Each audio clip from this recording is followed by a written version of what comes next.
Hi guys, and welcome to Journey to Grandmasters, a place where you can improve every aspect of your chess game.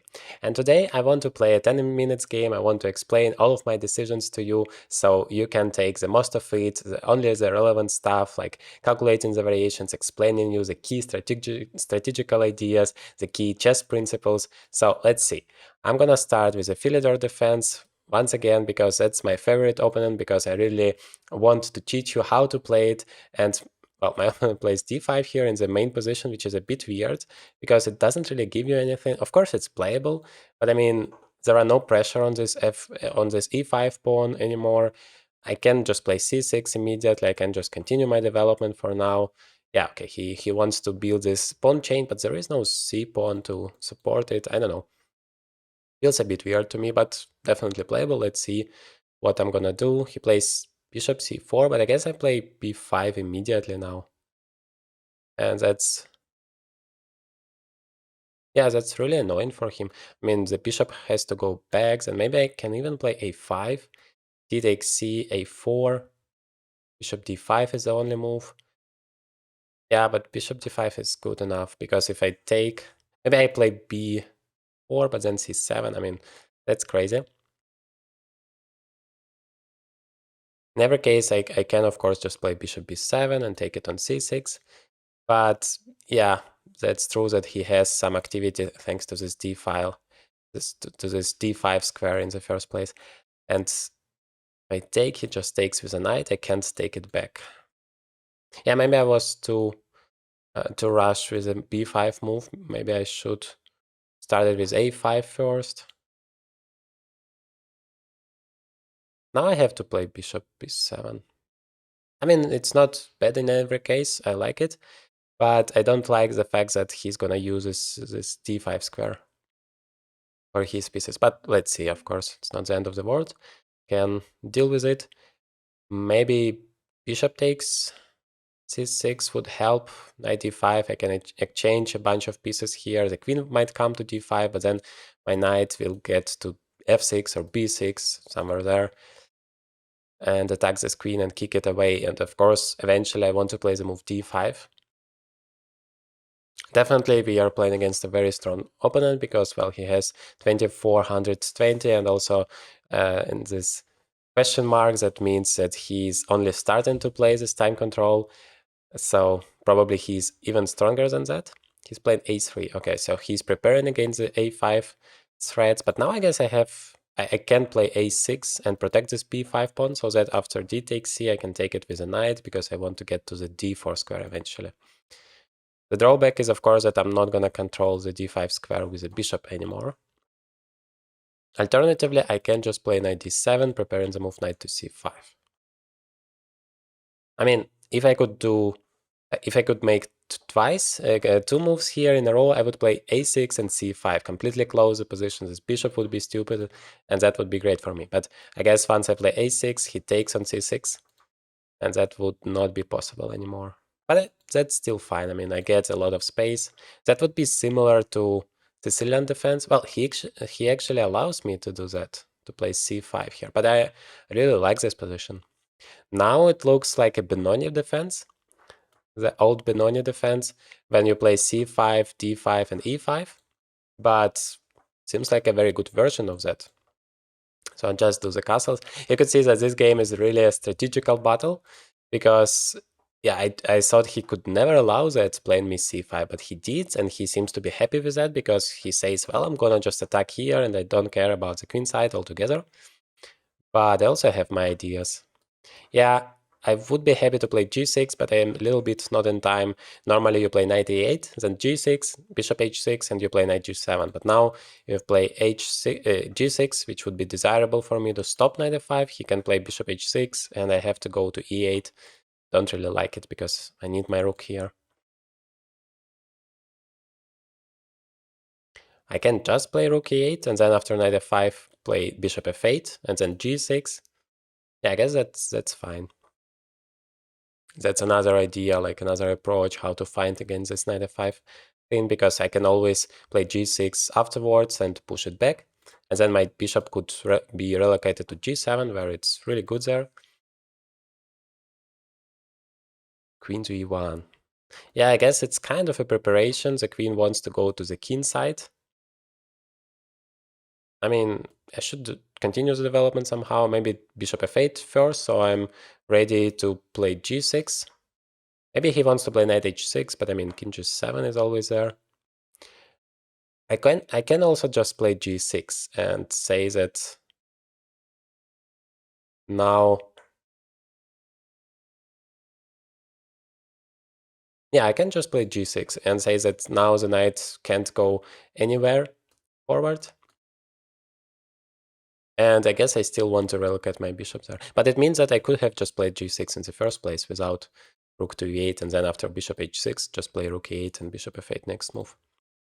Yeah, so it's all working, I guess. I'm not afraid of f4 because I can just take it and play knight d7 and then place it on e5. That's always a very cool square. I just have to be a little bit careful not to blunder some e5 stuff here, which could be dangerous, but seems like I should be in time. And in the right moment, I can, of course, play c4 and make sure that this bishop is incredibly passive there. Okay, he plays f4. I have to take it, otherwise he's gonna play f5. That's a very important strategical thing here. Okay, maybe now is the right moment to play c4. I guess it is. Because otherwise he plays e5, and then all of a sudden this bishop might be very, very active along the diagonal. So I want to make sure that it's not gonna happen. Now, if he plays e5, I can just take, and if he takes with the bishop, I have bishop c5 check, and my rook is opened, and I'm winning a bishop. So e5 is not a move, and otherwise I have time to play something like knight g4 and knight e5. Once I am establishing my knight on e5, well, that should be a very good position for black. Of course, I have to be careful not to blunder here on f7. That is why the rook normally stays on f8 if I have time for that, but not this time. But knight g4, I don't see any problem with it. So he plays king h1, so that bishop c5 is not a problem in this variation, but I have knight g4. Yeah, I mean, I should be a little bit careful here, not to blunder anything, but I just need one more tempo. If I get it, if I get the knight on e5, then it's protecting the f7s, and it's basically controlling everything in the center of the board. So I don't see, like knight f5 might be a way. If I take queen g3, pinning the knight, but it shouldn't be enough. I mean, king h8, then still knight e5. I don't see a way for him to give me a checkmate. Otherwise, I'm gonna bring my rook to the g file. That shouldn't be enough. Also, knight f5, g takes f, queen g3. I have bishop h4 check just to avoid this pin altogether. So yeah, it shouldn't work. And otherwise, I'm very happy with this position. I mean, he can play something like b3 and attack the c4 pawn, but knight e5 is protecting even that. I mean, this knight in the center of the board is just crazy. It's so strong. Also blocking this pawn. The pawn is blocking all of white pieces, so it's essential to put the knight there. It's also gonna block the bishop, so d6 pawn is not a problem anymore. He wants to go to d4. That's a very good idea. So we both achieve our goals, I guess. I mean, I can start with queen b6. Now stopping knight to d4, he has to make another move, but eventually he's gonna get there, maybe with a move c3. But c3 is not such a great move because d3 would be very vulnerable and the knight might jump there. So I guess I'm gonna do that. I mean, I hope knight f5 still doesn't work. Takes queen g3, queen h8. Yeah, hopefully it doesn't. Because otherwise my queen would be a little bit offside in terms of those ideas. Now, maybe I've been threatening the move knight to e3 here. Maybe I'm not sure. So knight e3, attacking the rook. If rook goes somewhere, I have knight c2 fork. So queen f2 is not a problem because my queen is protected. So he has to take. Queen takes. And maybe he's saying, well, I'm gonna jump with the knight, but I don't see any problems with that. I could also jump with this knight first, and then if he takes, I take it back with the knight. If he plays h3, then I still have knight e3, but in this case, my queen is not protected anymore, so he can play queen to f2. But I can play knight d3 first, and then knight goes to f2. I mean, that's crazy. So I'm gonna do that. And seems like he has to take on e5. Otherwise, knight d3 is so powerful. That is why I say that, well, c3 shouldn't be such a great move, because it gives me this square, this beautiful square for the knight. And knight d3 is just a huge threat now. So either you play bishop b1 to stop it, but then look at your rook, completely passive, and, well, you have to spend another tempo on bishop c2. Still plays h3, but what about knight d3? I thought that's completely winning. I'm still thinking that, I mean, unless you sacrifice a queen for 2 knights, but that shouldn't be enough. I guess that's game over. Queen goes somewhere, knight f2. King has no squares. If it goes to g1, then I have a checkmate probably. Knight takes h3, king h1, queen to g1 check. Okay, he can take with the knight, so it's not a checkmate. But okay, I'm gonna have a lot of discovered checks, so it has to be winning in every case. So that means that he has to take here, but then I'm taking it back, and then the knight still goes back to d3. I have an extra exchange, no problems. Yeah, he takes. Now knight takes, because if I take with the queen, my knight is hanging, so that's relatively simple. And now, of course, bishop e3 is threatening to win the knight, so it has to go back to d3, but I mean, d3 is a beautiful square. Why not?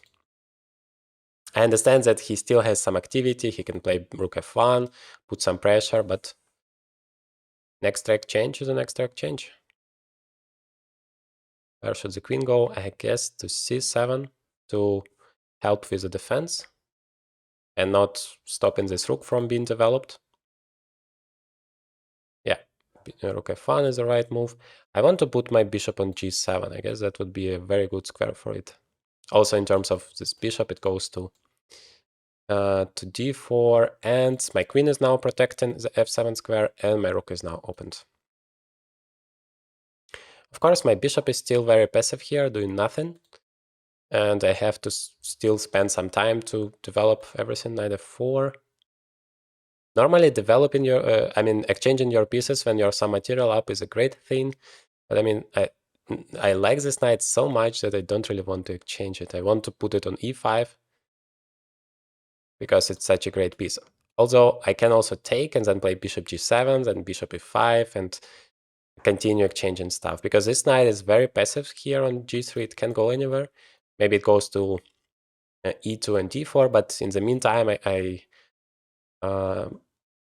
I can play bishop e5. Yeah, let's take it. Because, well, that's one of the main principles. If you have some extra material, you should exchange the pieces, because it's making it simpler for you to convert your advantage.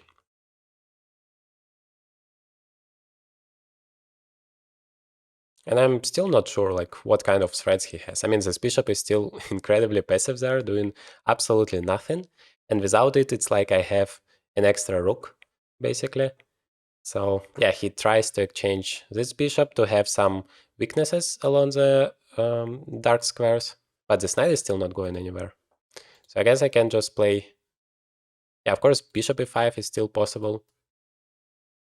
That would be annoying for him, but in the long run, I don't see any good follow-up there. So I want to play rook e5. If he wants to exchange bishops, I'm completely fine with that. And otherwise, I want to bring my second rook. I want to bring my bishop, maybe, in the right moment.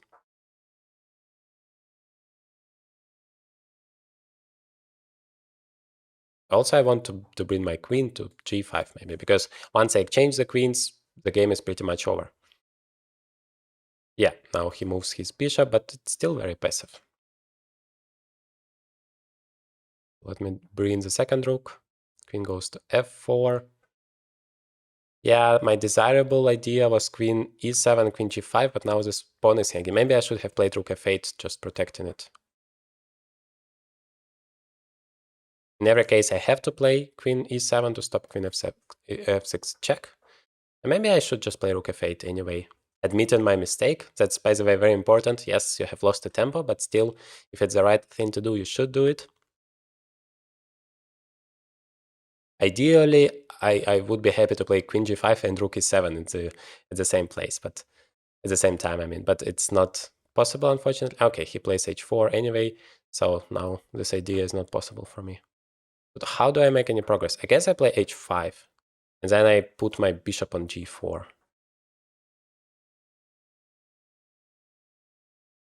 Because my rook is controlling here everything. I mean, that would be great for him to remaneuver the knight, probably, because the knight would be very good here. But knight a4 I can just take on d5 for now.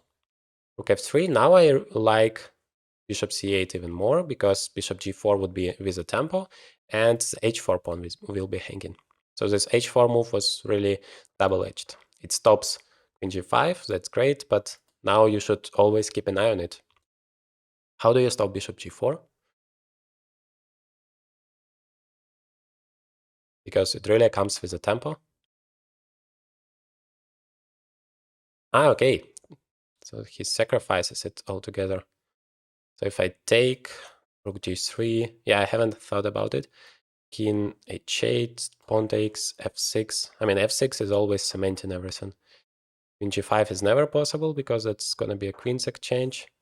If he plays queen f3 to attack the pawn on h5, I can always either take or just play f4. Yeah, I guess I'm going to take it. Unless I'm blundering something. Should be winning for me. Yeah, now f6 is very important because otherwise I'm gonna lose immediately. But once I do it, I don't see... Ah, okay, the rook is coming to g6. Yeah, I have completely missed it. Now I might be just losing. Because queen h6 is a checkmate threat. How do I stop it? Then play queen f8, but then queen f3. Threaten another checkmate. Rook takes. Bishop takes. Doesn't really help. Yeah, I completely missed that. King h8. Should have played king h8 in the first place. Because then I have queen h7 in terms of queen h6 check, but rook h6 is now very, very annoying. Probably it's just winning.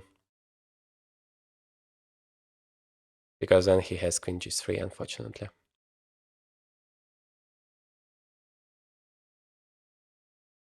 Like, I need one tempo to play rook g8, then everything would be great.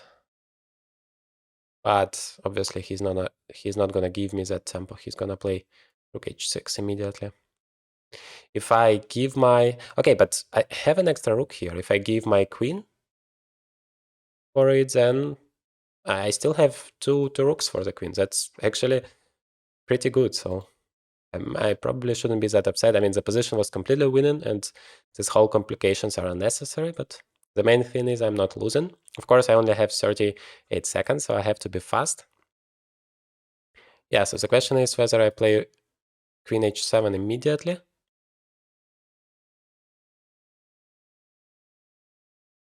Or... yeah, let me start with that.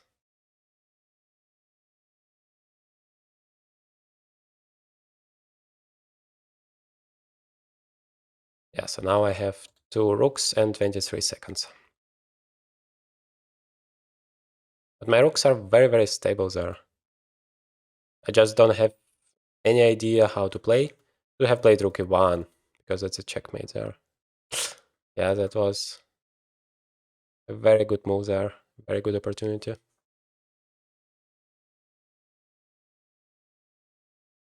He takes a pawn. Yeah, okay. I have to make sure that my... Come on, I don't have any time. That's my biggest issue.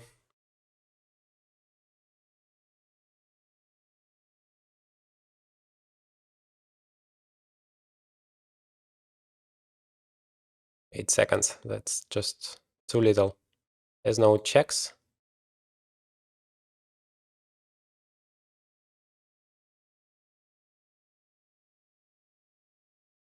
Oops. It's hanging there. Yeah, just no time. But the position is a draw.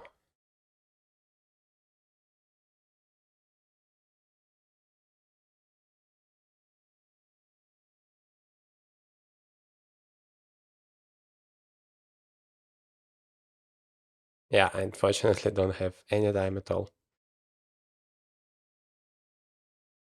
Okay, actually lost this game. That's crazy. Just using some pre-moves. So you could see that in the end of the day, it all comes to the seconds. I should have played much faster, of course, but the game was very crazy. Let me know in the comments what you think about it, whether I have missed some easy wins in the process. And yeah, see you in the next videos. Thank you very much for watching.